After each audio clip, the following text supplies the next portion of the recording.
Yo les gens, c'est Darknex, j'espère que vous allez bien, moi ça va impeccable. Aujourd'hui on se retrouve pour une petite élimination confirmée sur la map Carrier. Je joue à la Scorpion, je l'avais équipé d'un petit chargeur rapide et d'un garde-main qui sont pour moi les accessoires que je privilégie pour cette arme. Ma SMG préférée personnellement c'est la MSMC, je pense, comme un peu tout le monde, ou sinon c'est la PDW. Mais franchement la Scorpion elle est un peu sous-estimée dans le sens où les gens après l'avoir utilisé une fois se disent oh non elle a trop de recul, donc je vais plutôt garder ma petite PDW ou ma petite MSMC, et c'est une erreur je pense. Il faut apprendre à dompter cette arme et c'est ce que j'ai fait depuis à peu près 12 jours de jeu que j'ai sur Black Ops 2. Là vous allez voir que je suis que niveau 55 sans prestige, mais c'est normal parce que j'ai reset il y a ça une semaine je crois. Et donc du coup je venais de débloquer la Scorpion il y a un niveau là au moment où je jouais là je crois. Et ah non, attendez, je sais même plus c'est quand on la débloque la Scorpion. Je crois que c'est niveau 50, 54, je crois. Je suis pas sûr du tout, mais je crois que c'est ça. Ouais, c'était la deuxième ou troisième partie, pardon, où je joue avec. Et du coup, je l'avais équipé, comme je vous l'ai dit, d'un chargeur rapide et d'un garde-main qui sont pour moi les deux accessoires que je préfère mettre dessus, tout simplement parce que le garde-main, déjà que l'arme a un recul énorme, alors vaut mieux y contribuer un petit peu. Même avec le garde-main, elle a vraiment un recul pas évident à gérer, et comme je vous ai dit, il faut pas mal d'heures de jeu avec pour dompter la bête. Et puis un chargeur rapide tout simplement pour recharger plus rapidement, parce que le chargeur de base quand vous le rechargez, c'est un peu long je trouve pour une mitraillette avec 32 balles. Donc du coup je mets un petit chargeur rapide et ça passe crème. Euh, Au niveau des atouts, j'avais choisi détermination et fantôme. C'était la première partie que je faisais avec fantôme. Et sinon j'avais mis pillard pour récupérer les C4 quand je passe sur les ennemis. Et dextérité pour grimper le décor plus vite tout simplement. Et au niveau des killstreaks, j'avais choisi la microstation orbitale, le lot des stars et les groupes de chasse. Alors le groupe de chasse, très franchement, c'était la première fois que je le mettais. Euh, Même quand j'étais maître prestige, je l'avais jamais mis, tout simplement parce que je pense, et je dois pas être le seul joueur à me sous-estimer. Dans ma tête, je me dis non, le groupe de chasse c'est un killstreak qui est trop haut, du coup je vais pas le mettre. Moi je suis plutôt quelqu'un qui aime bien jouer l'objectif. J'aime bien mettre genre des killstreaks du genre Missile Storm, foudroiement plus tourelle. C'est vraiment une combinaison d'objectifs player qui est vraiment très efficace, et vous avez quand même moyen de faire de beaux carnages avec ça. Et du coup là je me suis fait une petite folie vu que l'élimination confirmée c'est assez simple d'avoir ces killstreaks. Je me suis dit tiens je viens de débloquer le groupe de chasse, je vais le mettre pour une fois, et on va voir ce que ça donne. Et du coup j'ai mis la micro et le Destar juste avant, parce que si vous mettez la micro, les killstreaks qui sont après viennent assez rapidement, et c'est le cas. Là vous allez voir durant cette partie que c'était un peu... Enfin, c'est un beau gameplay, je vous le cache pas, moi je trouve que c'est un beau gameplay. Je vais mourir 6 fois, c'est peut-être la chose qui pourrait abîmer un peu le gameplay, j'ai envie de dire.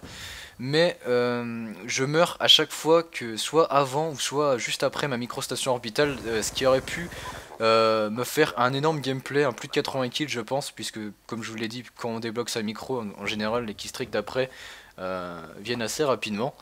Là je lance le lot des stars, je n'attends pas d'avoir le groupe de chasse, tout simplement de peur encore une fois de me faire casser ma série. Donc du coup je lance le lot des stars, je sais que je vais débloquer mon groupe de chasse juste avant, euh, juste après plutôt, pardon j'étais en train de penser à autre chose, juste après avoir lancé mon lot des stars. Vous voyez je viens de le débloquer là. Si vous avez vu, avant de lancer mon lot des stars j'ai tapé un petit temps d'arrêt, tout simplement parce que j'ai fait pause et j'ai regardé un peu où étaient situés les ennemis, pour pas qu'ils me spawnent dessus et pour pas me faire tuer bêtement tout simplement. Je vous conseille de le faire de temps en temps. Là vous allez voir que bah, sur carrière pardon, je sais pas comment vous dites, moi je dis carrière en général, mais sur carrière le lot des stars ça fait bobo. Là je vais lancer le groupe de chasse et ça va être un peu le bordel. Comme vous le savez je pense, quand on lance un groupe de chasse, vous voyez plus trop de monde sur la map, vous ramassez juste les médailles, et ça va être un peu ce qui va se passer là. Je vais croiser deux trois mecs sur la route mais c'est tout. Donc voilà pour parler un peu de mon style de jeu. Je sais pas trop si ça se voit sur ce gameplay-ci, mais je suis quelqu'un qui joue de manière posée mais agressif à la fois. Quand je dis posé, c'est-à-dire que je contourne pas mal la map. Là vous allez voir, je vais perdre un duel bêtement, c'est vraiment dommage, j'aurais pu refaire une autre série, mais c'est des choses qui arrivent. Donc ouais, je suis quelqu'un qui contourne pas mal, et dès que je sens que je suis dans leur spawn ou dans leur dos, et bah, je vais être agressif et je vais aller chercher le kill. Personnellement, j'aime bien regarder des gameplays avec ce style de jeu. Je pense notamment à Monsieur le V12 qui joue un peu comme ça. Bah, c'est un peu grâce à ces vidéos et à ces tutos sur Black Ops 1er du nom que j'ai un peu acquéri ce style de jeu. Là c'est pareil, je meurs encore une fois bêtement, alors que j'allais avoir peut-être ma microstation orbitale.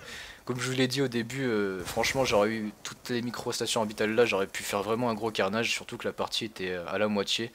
Il y a quelques minutes là, enfin il y a quelques secondes où je me suis fait tuer. Là, je vais ramasser une petite M27 et puis je vais faire un petit kill avec. J'aime bien ramasser les armes des ennemis de temps en temps. Je sais pas. Alors, il y a un truc qui est bizarre. Moi, quand je ramasse une arme ennemie, j'ai l'impression que c'est pas la même quand je la mets dans mes classes. J'ai l'impression que l'arme elle est beaucoup plus puissante ou je sais pas. Je sais pas si c'est mental ou je sais pas, mais moi ça me fait ça de temps en temps. Enfin bref. Pour parler un petit peu d'un petit sujet, vu qu'il n'y a plus grand chose d'intéressant dans le gameplay, là je vais essayer de refaire des séries, mais je vais me faire tuer à chaque fois bêtement. Enfin, je sais plus, je crois que je vais mourir encore une ou deux fois. Là, chose très intelligente que j'ai fait, je me suis servi du décor pour essayer de voir où mes ennemis étaient parce que vous avez vu que j'étais en duel avec un mec et je savais pas trop où il était. Du coup, je me suis allongé sous l'hélicoptère pour regarder si je voyais ses pieds et il était pas là. Et là, je perds bêtement encore un duel que j'aurais pas dû perdre à cause d'un mec qui avait les B23R Akimbo, qui sont très redoutables Akimbo au corps à corps, les B23R. Je voulais vous parler ouais, d'un petit sujet. Il y a un abonné dans une de mes dernières vidéos sur Code qui m'a dit, très gentiment d'ailleurs, hein, très gentiment cette personne, il m'a dit je sais pas si tu as le niveau pour faire du Call of sur ta chaîne.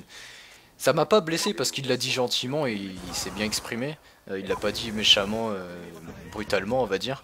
Euh, mais moi il y a une chose qui m'a un peu choqué dans ce qu'il m'a dit. C'est que, en gros, il a dit, faut avoir du niveau pour faire des vidéos sur Call of Duty sur YouTube. Moi, je pars du principe que quand on a de quoi enregistrer et qu'on veut se faire plaisir, si on a zéro de ratio ou 2 comme je les ai actuellement, euh, on peut faire ce qu'on veut en fait. On peut, si un joueur est de bas niveau a envie de faire une vidéo sur Call of, il le peut. Il y a des gens qui sont pas extrêmement forts à Call of et qui font des vidéos dessus. Je vais pas dire de nom parce que j'aime pas dire que telle personne est nulle ou quoi. Parce que, enfin, j'aime pas ça. Bon, j'aime pas juger les gens comme ça. Mais il y a des gens qui font des vidéos sur Call of et qui marchent très très bien. Pas parce qu'ils ont un bon niveau, mais parce qu'ils font des vidéos fun ou des vidéos détente ou des zombies par exemple. Parce qu'il n'y a pas vraiment besoin d'avoir de niveau de ouf pour faire du zombie. Enfin voilà, dites-moi dans les commentaires ce que vous en pensez. Est-ce qu'il faut du niveau sur Call of Duty pour faire de bonnes vidéos sur ce jeu? Et je finis avec un petit 55-6, malgré les morts bêtes que j'ai eu avant chaque microstation orbitale, c'est bien dommage, j'aurais pu faire un gros carnage. Je vous remercie d'avoir regardé cette vidéo, n'hésitez pas à aller visiter ma chaîne si vous voyez cette vidéo sur une chaîne communautaire, et je vous dis à plus tout le monde, salut!